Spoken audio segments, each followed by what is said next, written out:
Tony. What's up, Ken? What's up, baby? Hey, bro, first of all, congratulations. Your project is out. Yes, sir. Yes, sir. Came out a few minutes, 17 minutes ago. Listen, I don't know how much we're going to drink during this interview, but I plan on finishing this and opening a new one. Unfortunately, you guys haven't furnished me with your tequila yet. And that's my bad. A real man, a real man. It's not your bad. It's RJ's bad. It's just hey, yep, our jizzle, it's on you, baby. Are we taking a shot right now in celebration? Yeah, well, I got wine. I don't want to mix it. Okay. I do got the 𝙎𝙬𝘎𝘎𝘎 tequila at the bar over there. Well, plug it. I drink this, you plug your. You know what I'm saying? Okay, so check it out right now. We're gonna drink Earl Stevens red wine. This is the Earl Stevens Function Red Blend. So we on that right now. Bevmo, available at Bevmo, right? Yeah, available at Bevmo, Total Wine in your local store.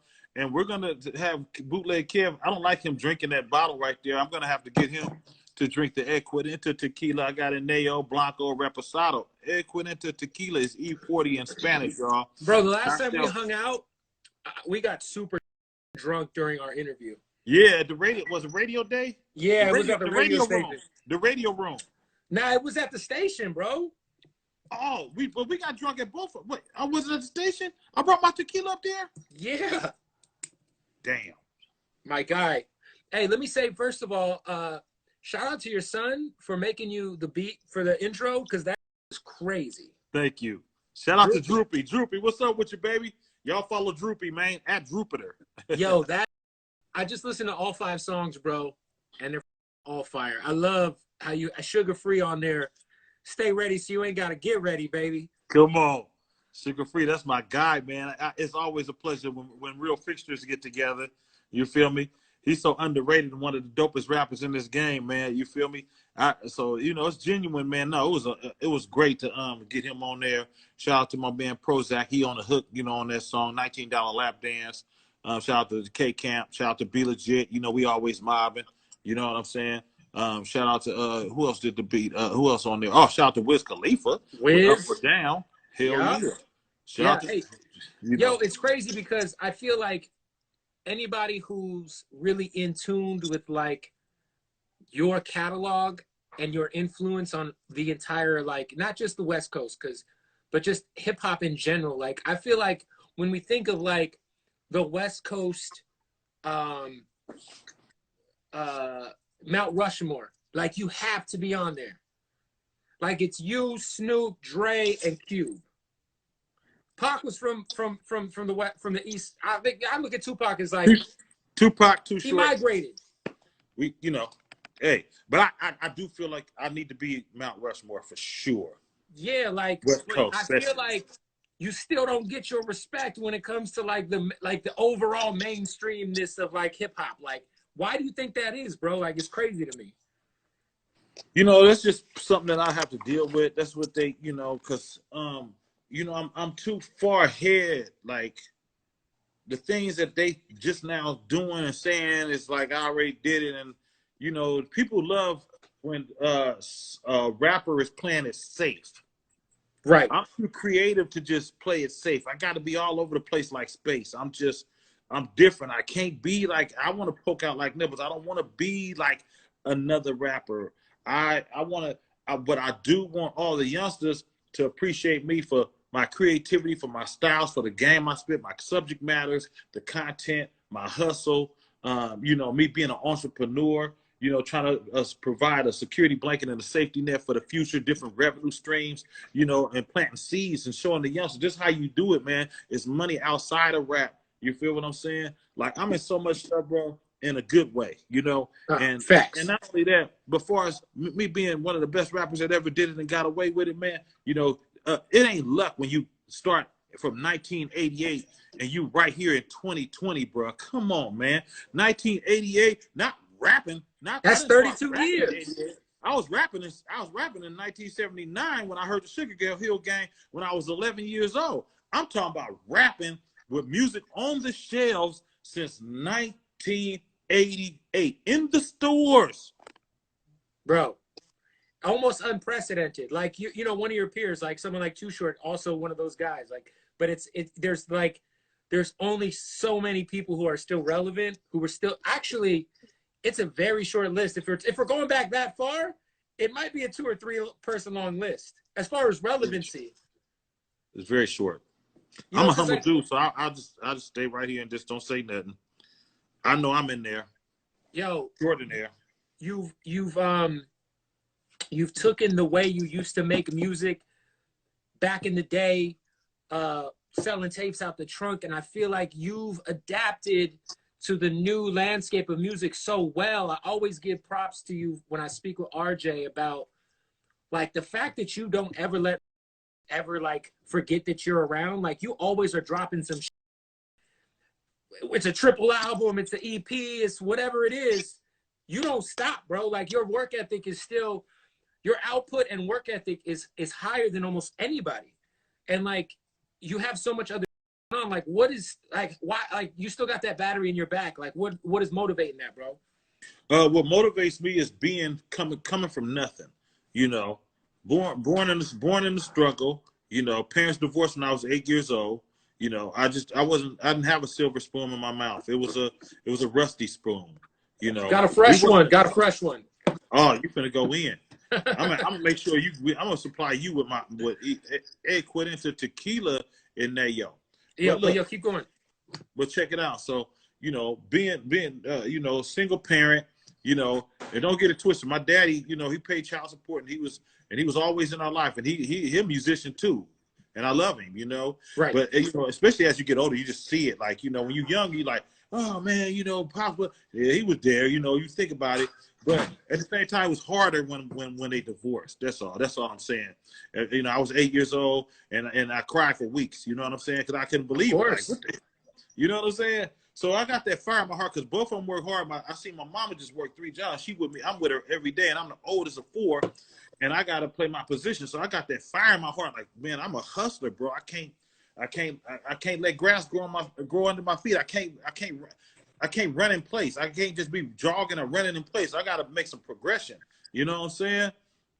Yo, I think that like it's also inspiring, man, because if you're a young artist, like if you're paying attention to what you're doing, like there's no way that doesn't motivate you. Like, yo, how's this guy who's been in the game 32 years like outworking me, outworking so-and-so, you know what I'm saying? Like it's wild to me, bro. Like I just think it's something commendable, man. So you know, respect to you.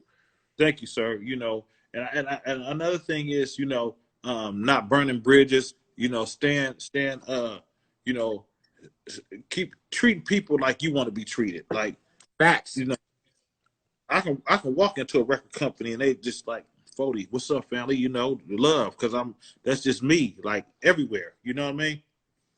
I've always been a humble dude. I've always been motivational. You know, I always tell people, you know what I'm saying, you know, good energy always brings back good fetty. And God don't like ugly, and he ain't too fond of pretty. So a lot of times, you know, one thing I've learned about nowadays is that people don't communicate. They just go straight to the net and just say whatever without even calling and say, hey, bro, can we I'm kind of confused about something. Can we have a sit down or chop it up? Like, let's iron this out. Yeah, because that's what real men do instead of just keeping it, you know what I mean? That's how it's supposed to go. And so me being a solid dude over the years, that's the kind of stuff I've been into. And I just want to be a positive influence on the youth. That's my whole thing, bro. That's my whole thing. I just want to, you know, give back that type of way. You know what I mean? Yo, the other thing too is with you, bro, is I feel like you're one of the few artists that if you ask somebody to do a feature for you, they're doing it. Like I can't imagine anyone telling you no. Oh, I've been turned down before. I've been turned down. Like for example, not the word no. It'd be like I keep it to myself. But there's a big rapper that I got a lot of respect for, and you know, lots of like papered up. You know, what about, you know, what's crazy is somebody who's tapped into y'all's culture in the Bay, somebody like Drake. How, like, has there ever been any sort of conversation with you and Drake working together? Yeah. I think Drake just, I think he just, I probably got to send him one of them ones that just like a no deniable one. I think he'd get on it because Drake like to hop on the songs that like with the youngsters, with whatever one popping at the time, or you know what I'm saying, or if he respect me, I Drake, like I got love for him. We on some, you know what I'm saying, we follow each other, support each other, it's love. Like Drake a good dude, and he one of the best rappers in the world. You know what I'm saying. So when that time comes, it's gonna happen, and it's gonna be out of here. I already know. What was the last feature that you had to pay for? The last feature that I had to pay for, damn, whoa. I can't imagine anyone charging you. That's why I ask. I know it's In probably the '90s, you would pay for a feature. I ain't gonna say who it was, but I paid for a feature in the '90s, in the '90s or the early 2000s. You know what I'm saying? At that time, sometimes you just gotta, you gotta play, you gotta play ball. You gotta.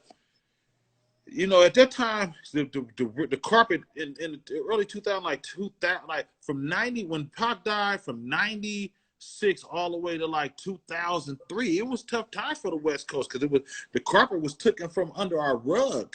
Yeah. I mean, the rug was taken from under our feet. I'm sorry, the rug was taken from under our feet and from 96 to 2000, like 2002, 2003. You know what I'm saying? I held on like a hubcap in a fast lane. I kept on.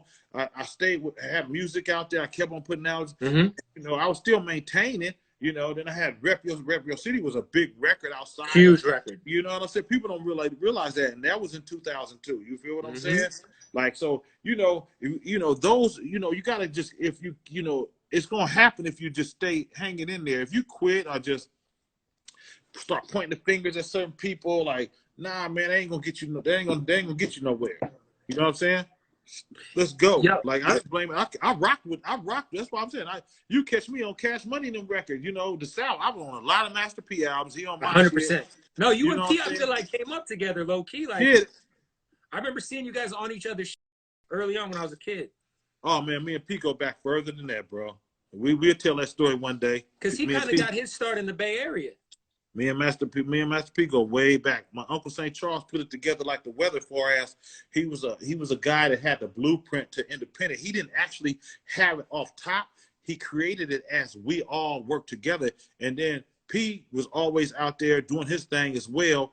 He was in Richmond, California, and he had best of both worlds. He had Bay Area game and he had down south game. He put it together like the weather. Once he got that game, got with my Uncle St. Charles, seeing how we was doing it as well, and did his thing, man. And I salute him. He really took it to another page. And he ain't a couch potato hustler. That nigga's a grinder, man. He did his thing. Like back in the day, did you guys kind of recognize each other as like, okay, we're kind of cut from the same cloth? Because he was selling shit out the trunk.